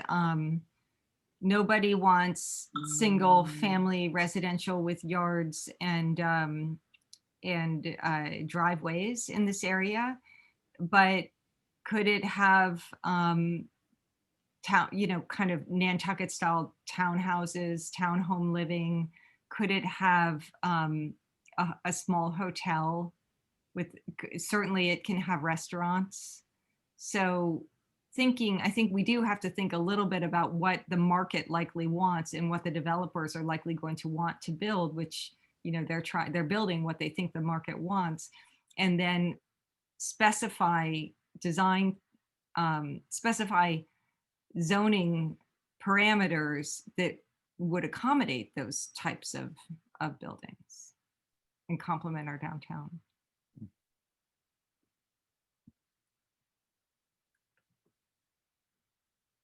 I'm going to share the report again. Where is my report?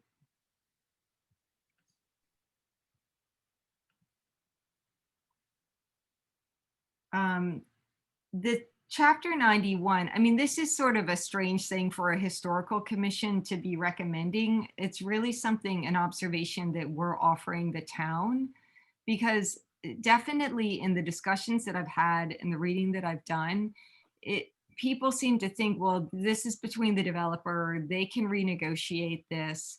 This is a really powerful planning tool. And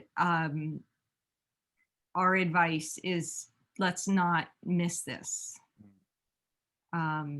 So has the town had Dawn, has the town had specialized expert advice on Chapter 91 for Nantucket? I mean, I think that we've been involved in different projects, like most recently with the Dreamland and Great Harbor Yacht Club in terms of public benefit, but I don't think we'll know what we'll be doing with this until we really know what's going to be built there. I mean, does Yep. that? Tom, did you have a comment? I was just going to say, are you asking, Dawn, if we've had legal, someone who's very familiar legally with Chapter 91? Is that what you're asking? Yeah. To consult as advising the town along with town council on this parcel and the negotiation. Well, this will be part of dealing with council and Weston and Sampson. Mm-hmm.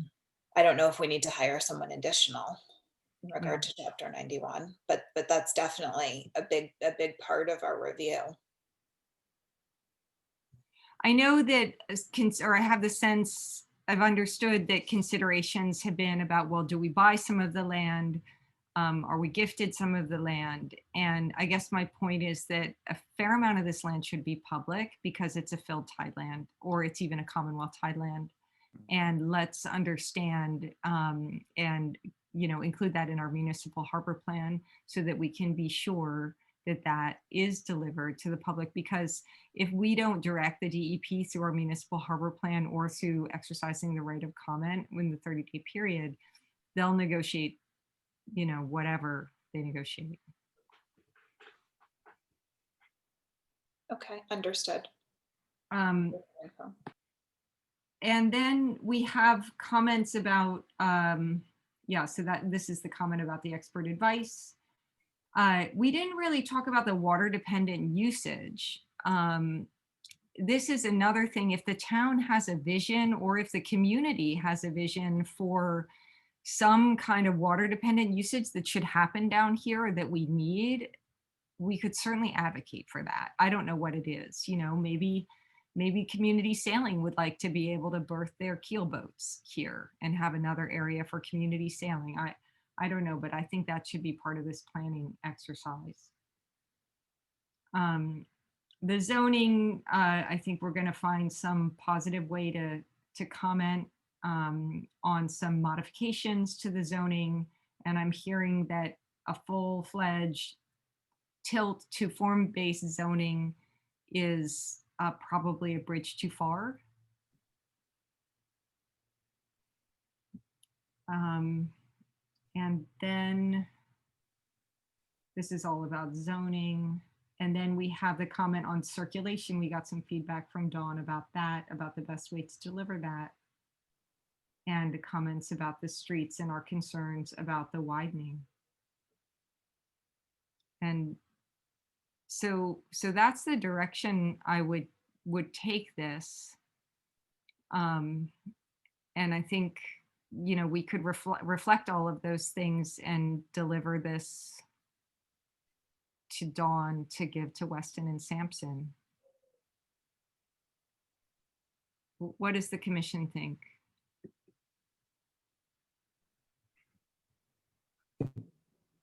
Angus? So we're a little late to the party here with reviewing all the information, digesting it, and putting out our thoughts. And it sounds like one of the most helpful things that we could offer is not just our concerns about how this is built out, but more specific direction about that.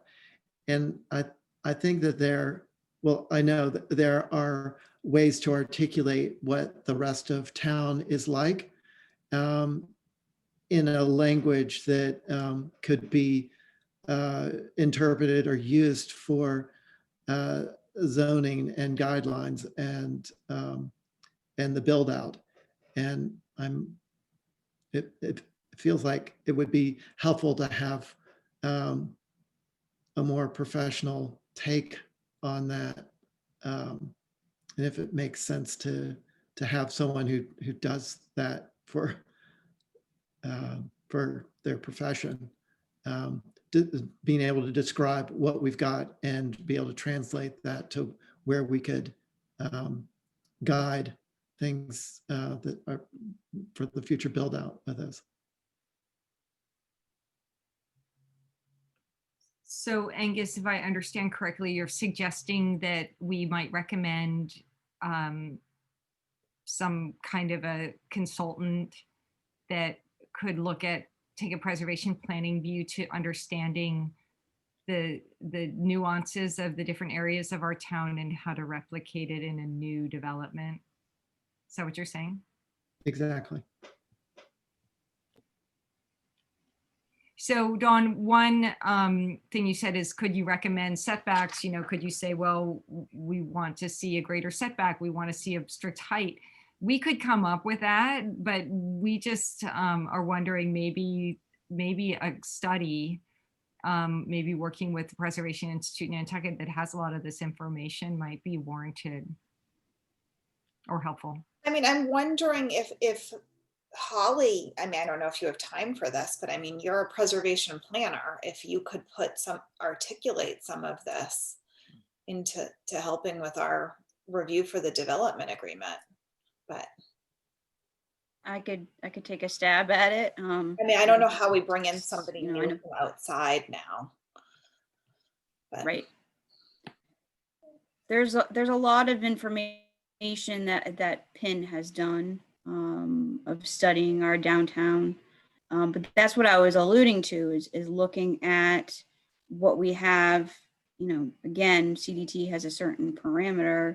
Our existing structures have different, and looking at what building with Nantucket in mind would go towards. Because it sounds like to me, at the end of the day, you all are concerned from making sure you're not going to have a developer build to the full maximum of what the zoning would allow.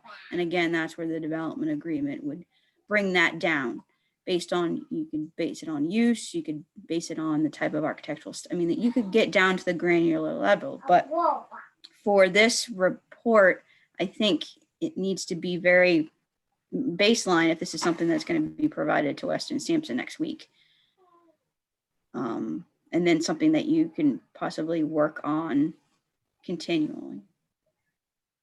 I don't know. And I don't know how much time that I'm going to be able to help do stuff with the amount of stuff that's going before the historic district.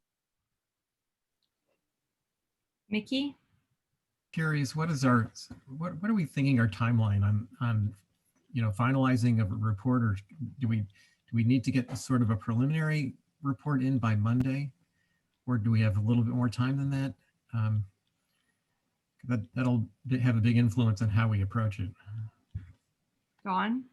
I mean, that's somewhat up to you. I just don't want you to be disappointed if things are so far down the road that you're, I'd kind of rather have some preliminary comments from you sooner to help shape the discussion, rather than for a more refined report to come in like a month from now. Just might not be the best timing. Well, we have lots of preliminary comments in this report. We talked about them. I heard general support for most of our comments, except maybe make it clear that we're not saying how you should zone it. We're saying what we want to see in the zoning, and identifying a philosophy, which is new development should complement and reflect what we have. We have some concerns such as straight CDT zoning, which was never perceived that this would be like straight CDT zoning. It was always going to have a development agreement. That concept hasn't been defined. We're saying that needs to that development agreement should have some more specifics, and we can give you some thoughts about what we think those specifics are. Can you reword that into your report so that Yes, it's yes. a little bit more clear that you're saying, Yes. if you go with CDT, we want to see it further refined, like a formula-based zoning, rather than saying we recommend a formula-based zoning, because Yeah. it kind of goes against rather than with, but with parameters. Does that Yeah. make sense? Yes, I think I definitely heard that feedback, and I just want, I think we have an understanding of what we were trying to say, and we'll try to say it in that way that it can be heard and understood. I do feel, I'm just going to kind of go out there on a limb and say this, that the time pressure issue, I understand that there's a time to accelerate when opportunities are presented. I really, really get that. I also see, something that came to us in 2010, something that came to us in 2017, something that came to us in 2018, in 2019. I got an email from, Judith Wegner in March of this year saying, we have this Harbor Workplace group and we'd really like to know what the Historical Commission thinks. And then it's like, all of a sudden in October, I finally decided we have to do something if we're going to have any voice at the table. So that's why we have these comments at all in all of this study. So it does seem a little bit like, there's this rush now to get something at town meeting because we're concerned that we're going to end up with a bunch of homes with garages and driveways and parking required on 5,000 square foot lots if we don't. And I guess I just would like to see a balance to make sure that there's never a situation where it makes more sense here to do the wrong thing expediently. And I also think that this space is so complicated to develop. I think there's a reason why the developers want to work this out before there's any transfer of property. It's not easy to develop down here. So I just wonder if the town doesn't have, especially if you recognize all the advantage and leverage you have through Chapter 91, that you don't have more time and more leverage and more control to influence the right outcome here than maybe you think. So I'm offering that, recognizing I haven't been at the table, but yes, Dawn? You are not the first person to say that, and that's been being said for about the past decade, that we buy more time. We are getting a very clear message from some of the players that we don't have any more time. So whatever that's worth, I just do not want the constituents of Nantucket to come to me a year from now and say, how could you let this happen? How did you not even bring it to town meeting? Right. And if it, I mean, even if it fails at town meeting at this point, I am not bringing it to town meeting from my perspective. And I'm going to do everything I can to get the parameters that are right for Nantucket into this development agreement and get that development agreement signed, hopefully by March. So Well, that we I can have think- a meaningful discussion. I think that everybody here would like to help with that. So that's why we're working so hard on this. Yeah, Hillary, I was just thinking that it sounds as if what they are wanting from us is kind of I mean, what our concerns are, and I think everybody is, as Tom said, the whole island is concerned. So if we just say, okay, we're concerned that the transportation, it's not going to ease the transportation, we're concerned about keeping old structures and maybe for reuse and keeping old paving materials. I mean, these are very broad issues. And not get, it's hard not to get into any specifics, that we want we understand that you're going to use the CDT, but we want to set some parameters on that.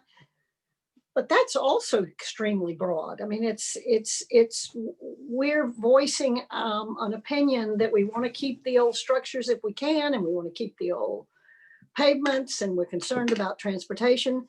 And we want the nature of the project to emulate or reflect upon what's already there historically. I don't know how much help that is really to going forward and designing this. I mean, or you just say we don't want houses. Do you want to say what you don't want or what you do want? Or you look at models for building with Nantucket in mind, use those examples. Yeah, go ahead. I find that Please. feedback really helpful because, I mean, you guys are a sampling of what the community is going to have concerns with. I mean, with an even like closer historic integrity, but sorry, my computer glitched for a minute. No, I think that stuff is really helpful. I don't think that you need to get down to the completely defined, like you don't need to, you can say you're worried about streets being too wide. You don't necessarily have to put a definitive number to it. Height, character. And I think it would be helpful. I mean, I voiced my own opinion that I don't want to see a bunch of single family residences with private driveways in a commercial street, but that's my opinion. But if you feel something like that you don't want to see, then you can certainly say that as well. Well, I just want to thank Hillary for doing this all this research you've done and put together this paper. It's really helped me a lot understand the process.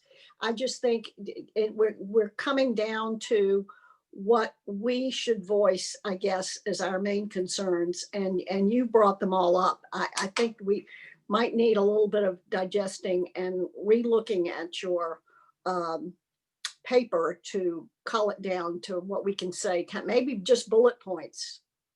Yeah.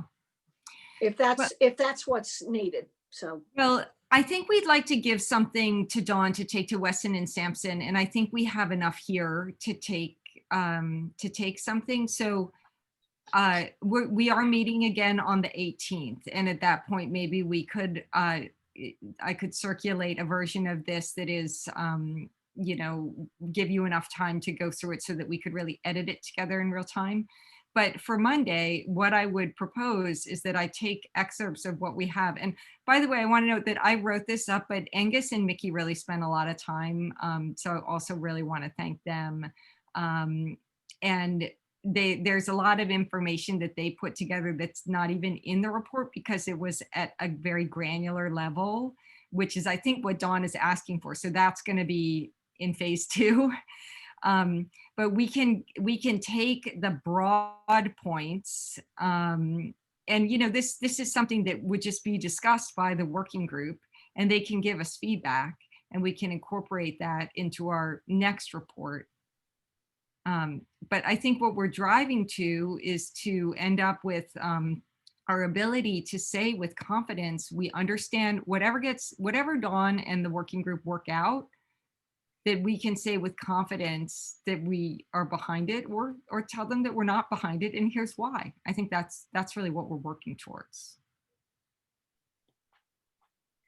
I just wanted to mention too that I would think, and I don't want to speak for for Dawn and the select board, but when this goes to town meeting, having the historical commission support is going to be very, very big. So obviously that I would assume that that's something that they're looking for moving forward, with a caveat knowing that there would be a development agreement to those specific parameters that you all are. I thank you, Holly. Absolutely. I'm just kind of wondering, why are we not talking with the chair of the HDC and the chair of the planning board, and potentially even the chair of the NPNEDC about this? I mean, it just seems that the chair should have opportunities, and maybe given that it's got a big conservation and coastal flooding issue, I just wonder, where is the kind of overarching organization? Yes, Dawn. Maybe that is not a bad idea, is to set up a meeting of the chairs to talk about some of the broader possible concerns in regard to the development agreement, and how to get a uniform support for this across boards for town meeting.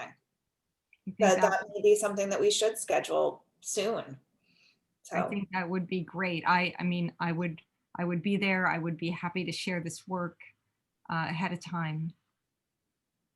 I think it would be helpful to the select board to have all of these different constituents with their really valuable perspectives coming together on this. I mean, it would be part of the outreach, but to have the input earlier on may be good. I know Judith was going to be a part of drafting the development agreement because she has a lot of experience in that, Judith Wegner. Alan, we can even include the land bank. There we go. Well, the land bank's in a butter, so Yeah. They have an interest. We do indeed. And roads and rights of ways as well. So you're a twofer, Alan. Right.